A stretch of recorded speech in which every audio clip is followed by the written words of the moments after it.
अस्सलामुअलैकुम दोस्तों, आज की इस वीडियो में मैं बात करने वाला हूँ चैलेंजेस फॉर मैनेजर के बारे में कि मैनेजर के लिए किसी ऑर्गेनाइजेशन के अंदर क्या चैलेंजेस हो सकते हैं। तो बगैर टाइम ज़ाया किए चलिए शुरू करते हैं। Challenges for manager. किसी ऑर्गेनाइजेशन के अंदर डिफरेंट लोग होते हैं जो कि काम कर रहे होते हैं ऑर्गेनाइजेशन के लिए, ताकि ऑर्गेनाइजेशन का गोल जो है वो अचीव हो सके।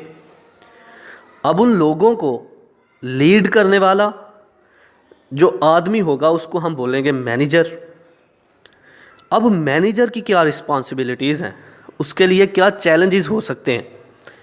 उसके लिए चैलेंजेस हो सकते हैं कि ऑर्गेनाइजेशन का गोल जो है हम एक टाइम लिमिट के अंदर अंदर जो है उसको अचीव कर सकें। उसके लिए चैलेंज होगा कि जितनी भी पर्सनैलिटीज़, डिफरेंट लोग जो हैं जो हमारी ऑर्गेनाइजेशन के अंदर काम कर रहे हैं या फिर हमारी ऑर्गेनाइजेशन से बाहर जो लोग हैं, उनको किस तरह से डील करना है, किस तरह से उनके साथ बात करनी है, किस तरह से उनको मोटिवेट करना है। ये मैनेजर के लिए एक चैलेंज होगा। किस तरह से ऑर्गेनाइजेशन के वर्कर्स को मोटिवेट करना है कि हमारी ऑर्गेनाइजेशन की प्रोडक्ट जो है वो बेहतर हो।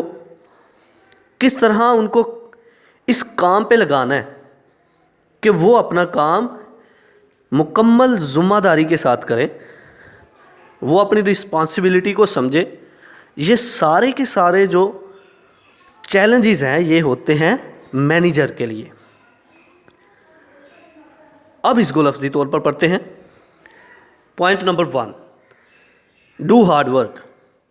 मैनेजर के लिए ज़रूरी है कि वो सबसे पहले काम क्या करे, अपनी मेहनत करे, ऑर्गेनाइजेशन के गोल को अचीव करने के लिए मेहनत करे। Point number 2, manager have to deal with variety of personalities.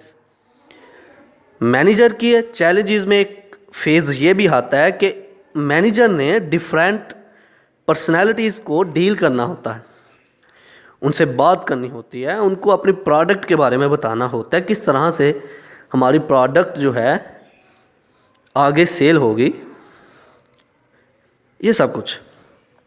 Point number 3, motivate the worker to achieve organization goal. Organization के अंदर जो वर्कर काम कर रहे होंगे, जो ऑर्गेनाइजेशन की प्रोडक्ट्स बना रहे होंगे, मैनेजर का काम होगा कि उनको मोटिवेट करे, उनको बताए कि जो आपकी रिस्पॉन्सिबिलिटी है उसके अकॉर्डिंग आपने काम करना है। ठीक है। Point number 4, blend knowledge and experience.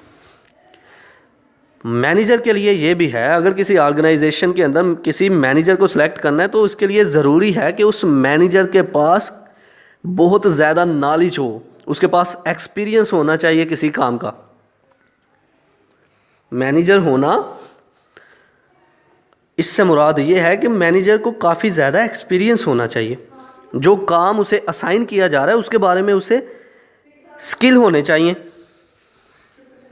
तो ये था आज का हमारा लेक्चर, जिसमें हमने बात की चैलेंजेस फॉर मैनेजर के लिए कि मैनेजर को किस तरह के चैलेंजेस फेस करने पड़ते हैं, या फिर किसी ऑर्गेनाइजेशन के अंदर अगर किसी को मैनेजर हमने रखना है, हायर करना है, तो उसके लिए उसके अंदर ये चीज़ें मौजूद होनी चाहिए। तो आई होप कि आपको मेरी ये वीडियो पसंद आई होगी। Like this video, share this video and comment below this video if you have any question. Thanks for watching. Subscribe focus group. अल्लाह हाफिज़।